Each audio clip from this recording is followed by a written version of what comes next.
August 15, August 15వ తారీఖు. ఏమండి, దేశం ఎంతో సంతోషించదగ్గ, దేశం అంతా ఆనందించేటువంటి సమయం ఏంటంటే 76 సంవత్సరాలు పూర్తి చేసుకొని 77వ సంవత్సరంలోనికి అడుగు పెడుతూ ఉంది. ఏమండి, ఈ స్వతంత్ర ఉద్యమం లేక ఈ స్వతంత్రం రావటానికి చాలామంది చాలా రకాలుగా కష్టపడ్డారు. చాలామంది తమ ప్రాణాలు పణంగా పెట్టారు. ఈ స్వతంత్రం, భారతదేశానికి స్వతంత్రం రావటానికి ఏమండి చాలామంది తమ ప్రాణాలు విడిచిపెట్టినట్లుగా మనం చూస్తాం. భారతదేశానికి స్వతంత్రం రాకముందు భారతదేశం ఏమండి బ్రిటిష్ వారి యొక్క పరిపాలన క్రింద ఉంటూ ఉన్న సందర్భాన్ని మనము చూస్తాం. ఆమె బ్రిటిష్ వారి పరిపాలన క్రింద ఉన్నప్పుడు పరిపాలన వాళ్ళది కాబట్టి, అధికారం వాళ్ళది కాబట్టి భారతీయులందరిని కూడా చాలా ఇబ్బంది పెట్టిన పరిస్థితులు మనం చూస్తాం. అయితే కొన్ని సంవత్సరాల తర్వాత ఏమంటే భారతదేశం నుండి బ్రిటిష్ వారు వెళ్ళిపోయారు. అప్పుడు భారతీయులకు అందరికి కూడా స్వేచ్ఛ వచ్చింది. భారతీయులకు అందరికి కూడా స్వతంత్రం అనేది వచ్చింది. ఆ రోజు పురస్కరించుకొని మనకు కూడా ఒక స్వతంత్రం వచ్చిందని చెప్పి ప్రతి సంవత్సరం కూడా ఏమండి ఆగస్టు 15వ తారీఖున చక్కగా దేశం అంతా కూడా గొప్పగా ఘనంగా సెలబ్రేట్ చేసుకుంటూ ఉంటుంది. దానికి చిహ్నంగా ఏం చేస్తుంది చెప్పండి, ఒక జెండాను, ఒక ఫ్లాగ్ని మనం ఎగరేస్తూ ఉంటాం. భారతదేశానికి స్వతంత్రం రావటానికి అనేక మంది కష్టపడ్డారు, వారి ప్రాణాలు పెట్టారు, వారి జీవితాలను త్యాగం చేశారు, సాక్రిఫైస్ చేశారు. అంటే వారి ప్రాణాలు పెట్టడానికి కూడా వెనకాడకుండా. ఫ్రీడమ్ అనేది మనకి ఎప్పుడు వచ్చింది? బ్రిటిష్ వారు చేతి క్రింద ఉన్నప్పుడు ఫ్రీడమ్ లేదు. బ్రిటిష్ వారు అధికారం ఉండేటప్పుడు ఫ్రీడమ్ లేదు. బ్రిటిష్ వారు పరిపాలనలో ఉన్నప్పుడు ఫ్రీడమ్ లేదు. బ్రిటిష్ వారు ఆధిపత్యంలో ఉండేటప్పుడు ఫ్రీడమ్ లేదు.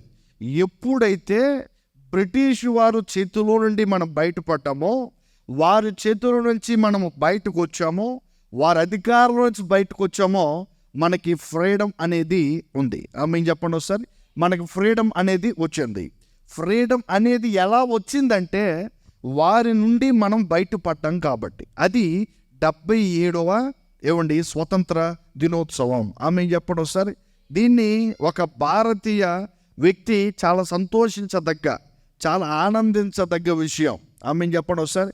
అయితే ఈ విషయాన్ని మీకు నేను ఎందుకు జ్ఞాపకం చేస్తున్నానంటే, ఏమండి భారతీయులమైన మనమందరం కూడా, భారతదేశంలో నివసిస్తున్న మనం అందరం కూడా మన దేశము గురించినటువంటి రెస్పాన్సిబిలిటీ, బాధ్యత మనలో ఉండాలి. మేము చెప్పండి ఒకసారి.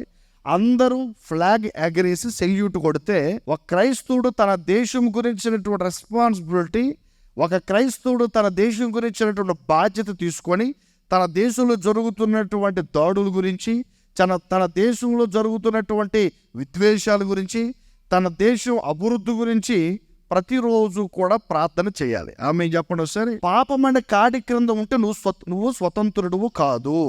నువ్వు స్వతంత్రుడు అవ్వాలంటే పాపం అనే కాడి నుండి నువ్వు విడిపించబడాలి. ఒక క్రైస్తవుడు కూడా తన జీవితంలో, తన బ్రతుకులో నేను క్రైస్తవుడినే, నేను క్రైస్తవురాలని చెప్పుకుంటూ పాపంలో ఉన్నారనుకో, నీవు ఏ అధికారంలో ఉన్నావో ఆ అధికారం యొక్క ఇంపాక్ట్ నీ మీద పడుద్ది. నువ్వు ఏ అధికారంలో ఉన్నావో ఆ అధికారం యొక్క ప్రభావం నీ మీద పడుద్ది. మేము చెప్పండి సార్. బ్రిటిష్ పరిపాలన ప్రజల మీద పడింది కాబట్టి ప్రజలు తట్టుకోలేక పోరాటం చేశారు. ఇప్పుడు పాపమున అధికారం క్రింద నువ్వు ఉంటే ఆ పాపములో ఉన్నటువంటి ఆ పరిస్థితి నీలో ఉంటుంది కాబట్టి ఖచ్చితంగా నువ్వు దేవుని కొరకు జీవించడానికి, దేవుడి కొరకు బ్రతకటానికి అసలు ఇంపాసిబుల్. అసలు యేసు ప్రభు భూమి మీదకి ఎందుకు వచ్చాడు? రావడానికి గల కారణం ఏమిటి? అసలు అంటే వచ్చి ఆయన ఏం చేశాడు అనేది ఆలోచించాలి. యేసు ప్రభు కులానికి దేవుడు కాదు. యేసు ప్రభు ఒక మతాన్ని స్థాపించడానికి అయితే రాలేదు. బైబిల్లో మనకు మతం అనే మాట కనబడదు. బైబిల్లో మతం అనే మాటను కూడా మనం ప్రజెంట్ చేయకూడదు.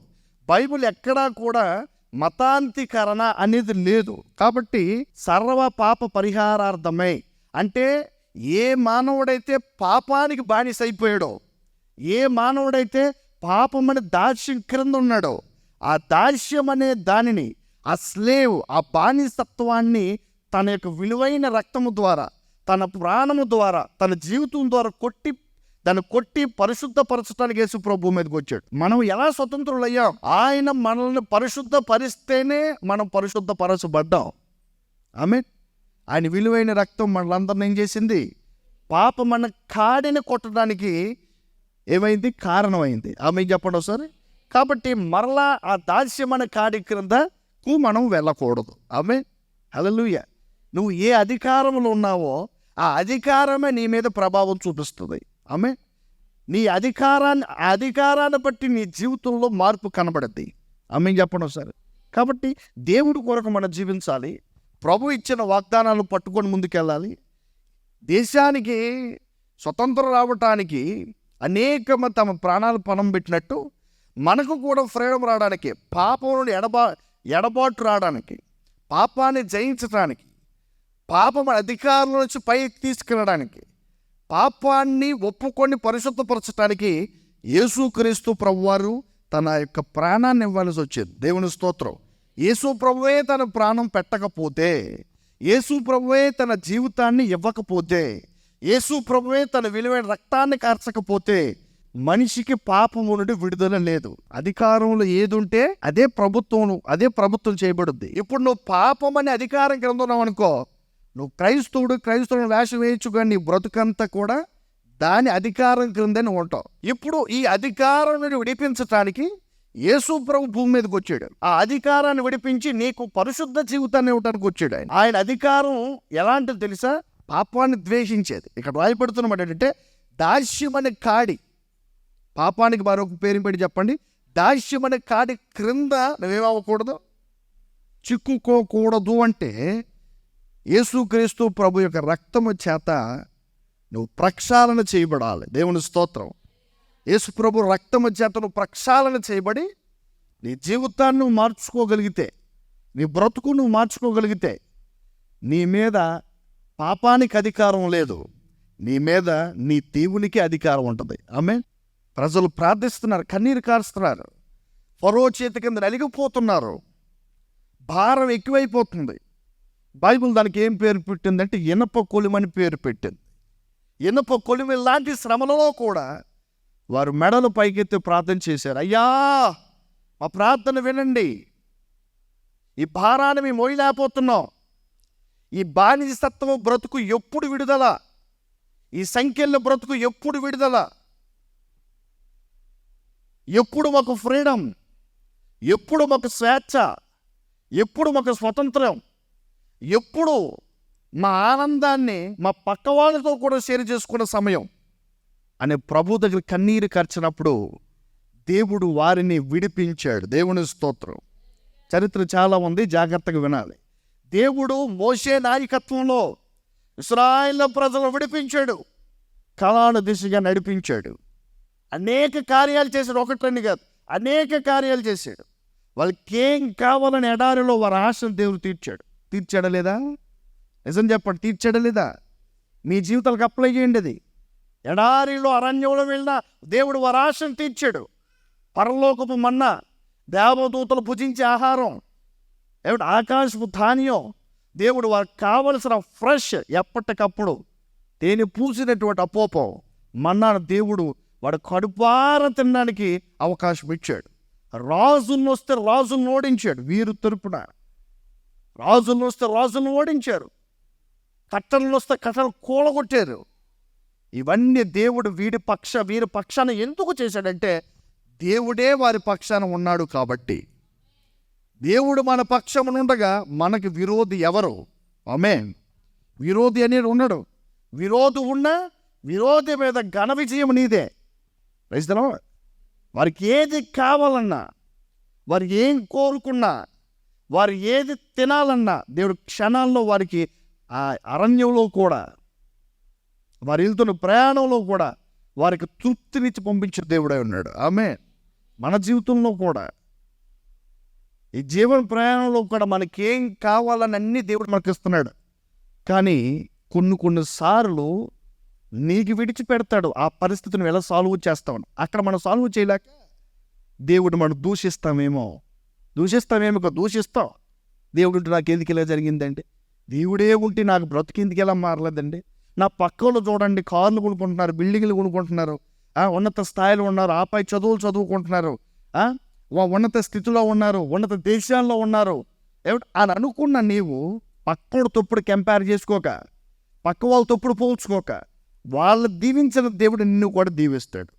విశ్వాసం ఉంచు, నమ్మకం ఉంచు. ఆమె చెప్పండి ఒకసారి. హల్లెలూయా. బైబిల్లో మాట ఉంది, మీకు తెలుసా? టేక్ ఇట్ ఈజీగా చూసేస్తావు ఆ మాటని.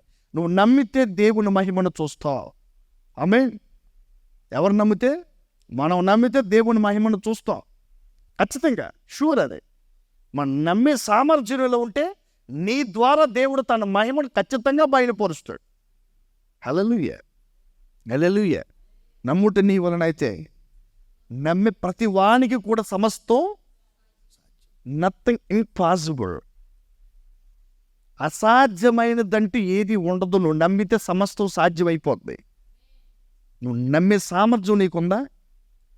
ఆ నమ్మేటువంటి ఒక ఆలోచన, నమ్మేటువంటి ఒక తలంపు, ఒక తపన, దేవుణ్ణి తప్ప దేన్ని నమ్మను, ఆయనే నా జీవితంలో ఎలాంటి కార్యాలు చేస్తాడని ఆలోచించినప్పుడు నీ కళ్ళతో చూస్తూ కూడా తరించి ఆనందించేటువంటి పరిస్థితిలో దేవుడిని తీసుకుని వెళ్తాడు.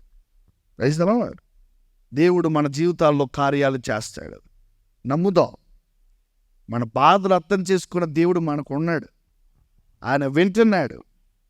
ఆయన వింటూనే కొన్నిసార్లు మనకి కొన్ని సలహాలు ఇస్తున్నాడు. ఇశ్రాయేలు ప్రజలు విడిపించడానికి బలమైన కారణం వారు తన పిల్లలు. ఇశ్రాయేలు ప్రజలు దేవుని ప్రజలు, దేవుడు కోరుకున్న ప్రజలు. కాబట్టి తన ప్రజలను అలా బాధ పెడితే దేవుడు చూస్తూ ఊరుకుంటాడా? ఊరుకోడు. తన ప్రజలను ఇబ్బంది పెడితే దేవుడు చూస్తూ సైలెంట్గా ఉంటాడా? ప్రభు అన్నాడు, నీ ప్రతి కన్నీటి బాష్ప బిందువు నేను తుడుస్తానన్నాడు. ఆమేన్. ఆయన తుడవాలంటే తుడి చేత భక్తి నీలో ఉండాలి. ఆమేన్.